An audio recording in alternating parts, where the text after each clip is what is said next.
Hey everyone, got another quickie video for you guys today. I apologize for the lack of longer and better content as of late. Things have been kind of dry in terms of console peasants saying stupid things, but there's much that can be done about that. So unfortunately for the time being, things may be a little quiet. But not to worry, there will be videos going up still. In fact, there's going to be one also going up this weekend, even though I'm going to be gone and busy, so it'll be pre-recorded. But with that out of the way, the person we're going to be debunking today is none other than Pixel Hipster, a guy who has 2.4k subscribers and seems to have a decent following. As always, we'll go through his video and dissect it and correct any misinformation he says and try to inform him. But with that out of the way, let us get started.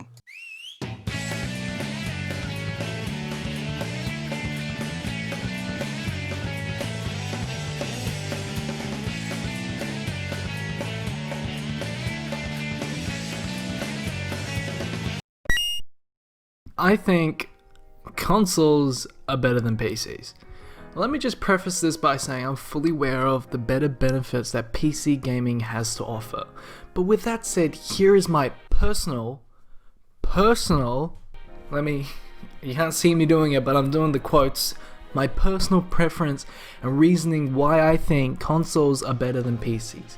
PCs, without a doubt, can run games with a better graphical fidelity and overall powerful and more versatile. I dabble in both, I really enjoy both, but consoles have a serious advantage over PCs right now, and it's in one word, it's convenient. PC gaming is a complicated process?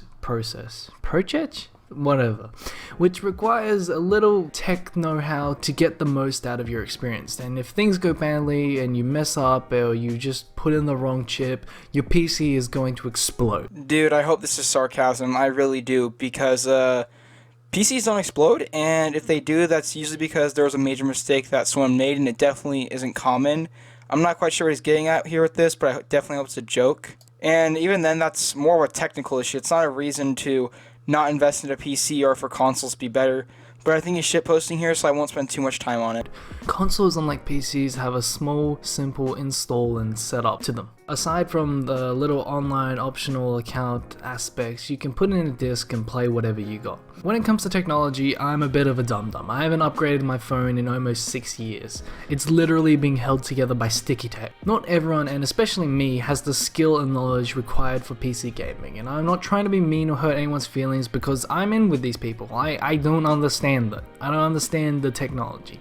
I'm just saying consoles are simple and are the most logical and easy solution to use, which makes a better choice. You can just plug in your console, insert the game and get playing. Current consoles' accessibilities are still leagues ahead of PCs. When I was a kid, I was probably the most technologically illiterate person on this planet. I've gotten better today, not a lot better, but still a little bit better. So installing consoles has always been a logical, better option for me. The average normie person does not want to worry about compatibility or what their system can run or their GMXMTXI processing chips or what have you. I want to buy the game with the matching color and I just slide that shit in and get on playing. So PCs are really not that complicated. Now, if you're talking about building it, then potentially, yes, you may struggle, if you never heard of YouTube before, that is. YouTube is filled with hundreds of guides on how to build a PC, and if you are stuck or struggling with getting parts, then it also isn't that big of an issue. Just look up videos on YouTube again, or go to sites like PC Part Picker, and look at other people's builds for examples. Now things get even simpler after you've built your PC. You just gotta get Steam, purchase and download your game, and then play it, or in certain cases you can also just pop the disc in your computer and play the game, in which some cases that could be a reason as the console could be preferred over PC, but that's besides the point. You don't need to be tech savvy in order to play games on PC, as it's really not that complicated.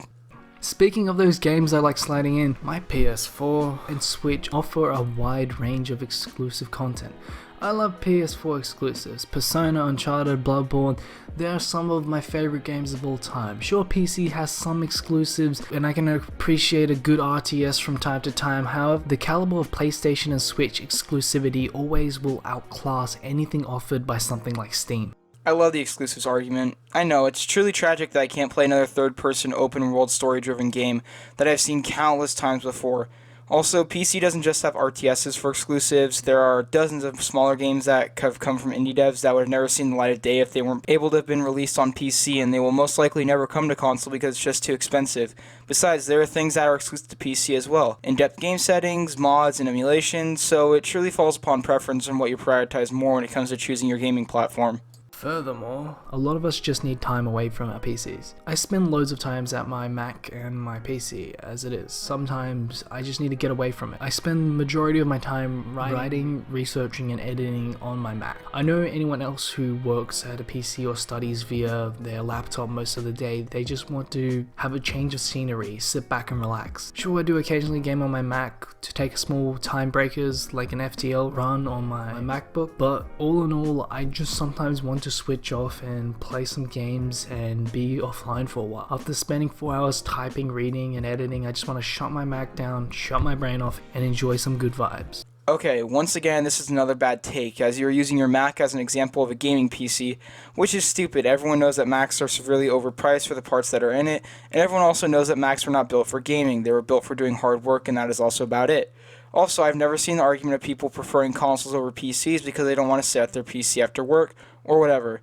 So I think that applies to mostly you, and that is a personal issue. Again, if that's the case, that's totally fine, and I won't attack you personally for it, but you can't act like this is an objective reason as to why consoles are better than PC.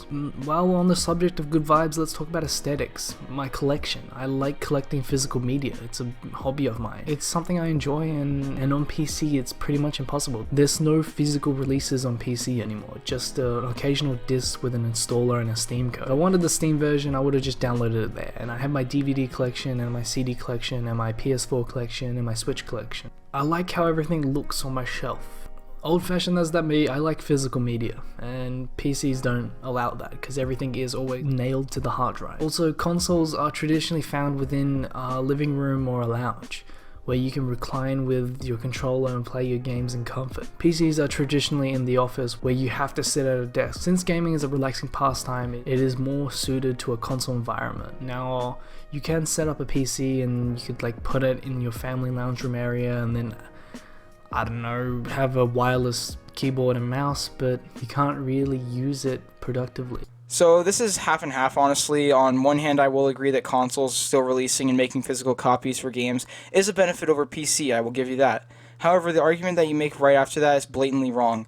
PCs can be used just fine in your living room. As I stated a few videos ago, there's an open source program that allows you to turn your controller into a separate device in order to navigate through your PC, and you're even able to type with it because it has a built-in keyboard. So there really isn't any reason as to why you can't set your PC up in the living room in order to game and watch movies. A little bit of research would help in that, but I don't really expect research from him because he tried to use a Mac in this argument to represent PC.